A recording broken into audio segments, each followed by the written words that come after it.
Привет, ребята! Меня зовут Артур, и это влог с открытия летнего сезона. Как-то не рассчитал я и взял капюшоном гидрокостюм. Весь день сижу в озере и жарковато. Снял рукавички, очень теплая вода, очень прикольный ветер. Как видно, на споте никого вообще. Были ребята с флайсерферами. Убедился, что сол летает, конечно, в любую погоду. И дал свой гидрофойл RDB Surf 1200 моему товарищу. И вот там товарищ уже полдня не хочет отдавать гидрофойл, поэтому сейчас я буду чапать фамилии и расскажу свои мысли про то, как человек сам осваивает гидрофойл. В общем, чтобы начать, много не надо. RDB Surf достаточно медленный и устойчивый. И поехал он на нем, сделал первый пролет примерно минут через 5. Go.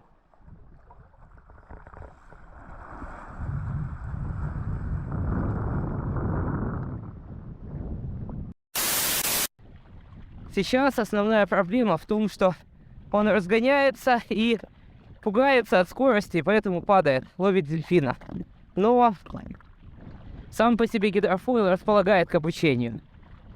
В принципе, опытный кайтер может освоить, без поворотов, конечно, сзади. Вот. Какая у нас методика, что мы пытаемся сделать? Ну, первое, рассказал ему, как этот гидрофойл носить, как к нему подплывать, что не надо будет дражить, чтобы себя не порезать. То есть, в принципе, взял, он походил с этим гидрофойлом немножко в воде, пока мы идем через мель, тут идти достаточно далеко. Вот, разобрался, как с ним взаимодействовать. Следующее. Старт.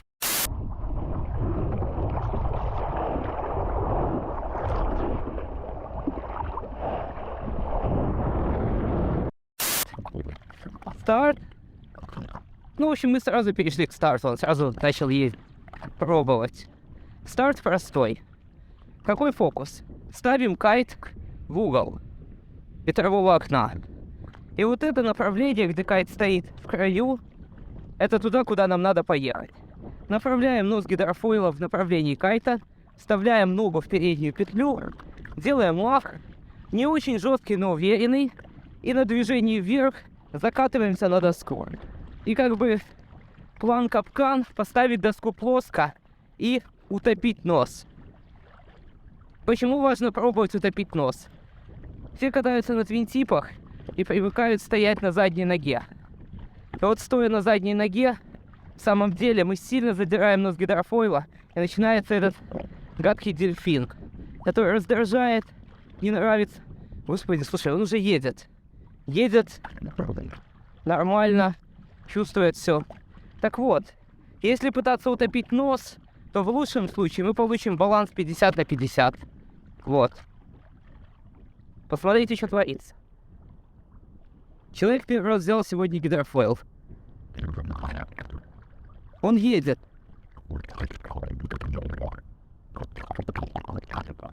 Ну вот кто, не знаю, кто что скажет.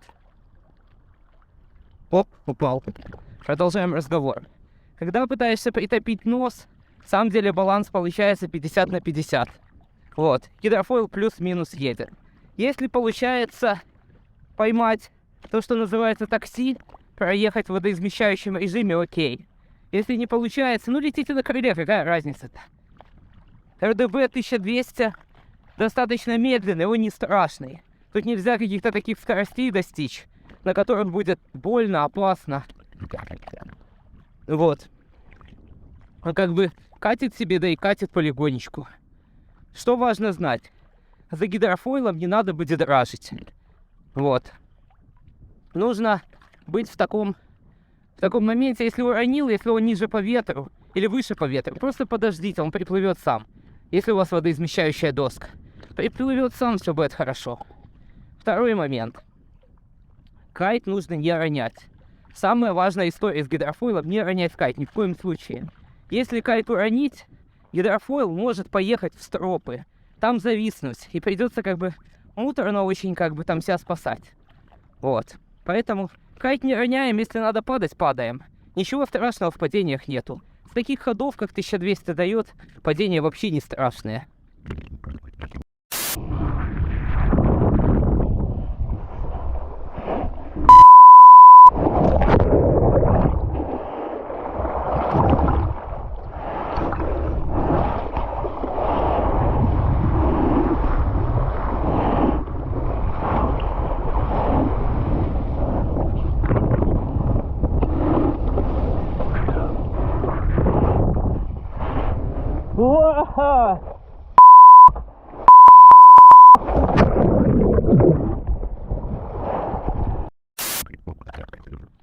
Вот как теперь забрать у человека? Может, продать ему, купить себе другой? Не знаю. Уехал. Калининград. Вот. Вторая проблема, которую заметил. Или какая там по счету уже проблема? Твинтиперы сильно доску кантуют вот так. Не только по вот этому балансу, но еще и вот так ее ставят. И, в общем, это проблема. Потому что нужно доску держать по максимуму плоско. Если доску кантануть, кайт будет ускоряться. Мы пытаемся его выдавить с края окна.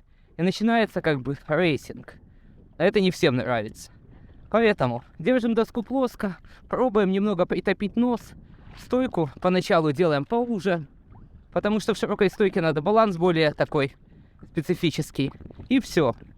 Как результат. Вот. Человек сегодня первый раз взял гидрофойл. Гидрофойл РДБ 1200. Уверенно едет в такси. Ну, падает время от времени, тут просто мели есть. Вот. И, в принципе, выходит на крыло. Без этапа с лебедкой, со всеми приколами. Вот. Все. Один день. Из этого дня я пытался у него забрать. Вот там, кстати, мель. Это он, короче, ну там сейчас будет видно, он там стоит, может, по колено. Такие дела. Поэтому, ребята, покупайте правильные гидрофойлы для обучения и кайфанете. А будете мыслить категориями неподходящего оборудования, какими-то там выдуманными в интернете вещами, ну, тогда будем на форуме видеться или в чатах.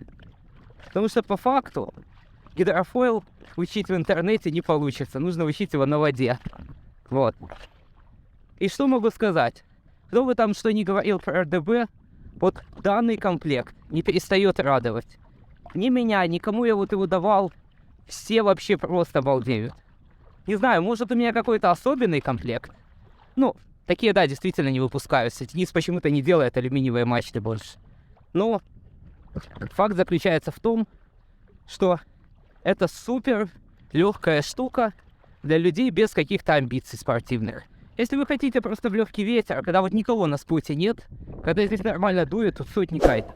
В легкий ветер в одного на кайте, просто катать, кайфовать, ваш вариант. Всем спасибо и увидимся на воде. Очень хорошие штаны!